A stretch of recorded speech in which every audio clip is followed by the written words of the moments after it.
Do you want to do live setups, professional live setups, either with your phone or your camera? Then tune in and follow along. This is basic live setup. My name is Jibril and I'm Focus Nordic Ambassador. And here I'm going through a couple of stuff that you have to think about when doing live setup.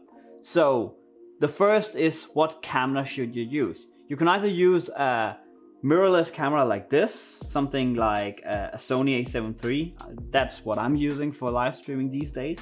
Or you can actually go ahead and use a phone setup like an iPhone or Android phone, something like that. There's a ton of different cameras you can use. You can also use camcorders, you can also use DSLRs. There's different. The stuff you have to think about when doing live setup is the HDMI.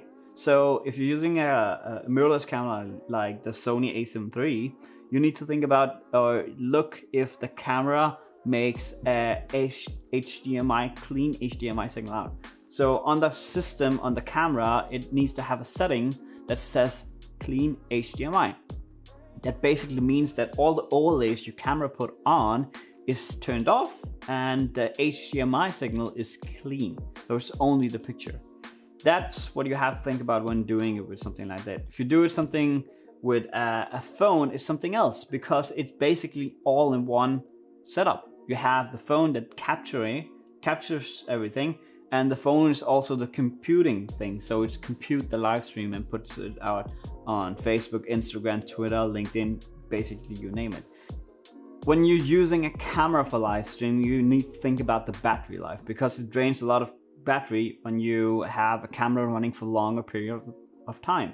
So for example, the a7 III, do you have the option to put it on with DC power? Do you have a big battery that actually are capable of running for more than an hour or so? Stuff like that. The second thing I would think about is there maybe is a good autofocus? I know a lot of you would go there, oh, I don't need to autofocus. But if you're going around and you have a mirrorless camera on a Joby Gorilla Pod, something like that, like a vlogging setup, and you're live streaming that, what would you need? You would of course need autofocus to follow along. When you're using a phone setup for live streaming, something you have to think about is something, again, power consumption. So a good thing here would be to use a power bank and just plug it in, because then you have limitless, almost limitless power. Something you also need to think about when doing live stream is sound, lighting, and grip. If we start with sound is very, very important. Actually, the most important stuff. If you take a camera like this, I'm using a Ceremonic UV Mic 9 setup, which have the capability of having two lavalier mics going into the right and left lane on the camera. That's one professional setup. If you're using a phone like this, you will have the option to use the Blink setup. The Blink setup is a quite simple setup where you have a receiver plugged into your iPhone and then a mic. The mic here comes with either one, or you can have two on it. So you actually have baked in audio from right and left lane. You can put this one on yourself if you want to, but sometimes it looks a little bit clumsy. So you also have the opportunity to put on a lav mic right here and just put it in your pocket, and then you have a lav mic like the UV mic set, something like that. That's sound, the most important part. The second part is lighting. As you can see on the camera I have here, the a7 III, I have the brand new Nanlite Pava Tube 6 here. It's a small, very compact light that have a lot of power and have a lot of capabilities for doing different kind of stuff. And if you're doing something live where you're having a vlogger setup, something like that, that would be a pretty good, awesome setup to have. You also have the opportunity for going the iPhone or Android way, where you just put on a Lume Cube like this. It's a small light that actually gives a lot, and you can see in the picture, if I just block it, my face turns really dark. But that's the most important part when you're actually filming yourself with the front-facing camera or something like that. So that would be really, really good. If you don't have the option to use artificial light like that, you can always use natural light. So set yourself beside a window, so you have the natural light coming in from the side, the right or left side. That helps a lot for an image. You can see a big difference in lighting in the scene or in the picture if you just have lighting.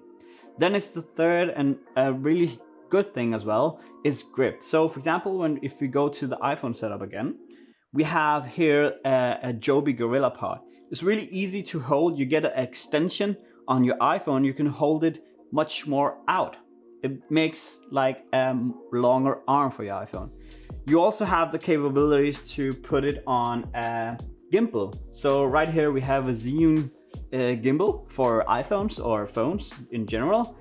Gives you smooth motion. Let's say you're showing around the factory for your new employees or something like that, then a gimbal like that on a phone setup would be really good. And again, as you can see here, I also have the Blink 500 setup here, so I get good audio as well. When you're talking in terms of grip for a camera, it's actually quite annoying to hold down a camera like that out if you're filming yourself for a live stream or something like that.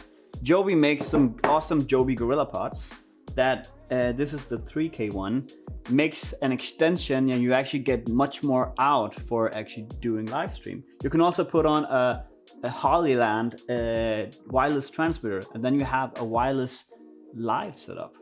The last point I want to do is live stream, and when you want to up your production a little bit. If you do use a camera, you need something to convert the HDMI signal to a webcam to your computer. You have the ability to use something like the Blackmagic ATEM Mini or ATEM Mini Pro, something like that. Or you can also use something called a CAN link. It actually just turns your HDMI signal to a USB signal. If you are using your iPhone or your Android, you have the capabilities of having more phones on one setup. The way you do that is you get a free app on your computer called OBS Studio, and on your phone you get an app called NDI. That actually turns your phone into a web camera, and you can turn on as many phones, as many cameras on the same network as you want to, and then you can have 3-camera production with phones for a live stream. This was Livestream Basic.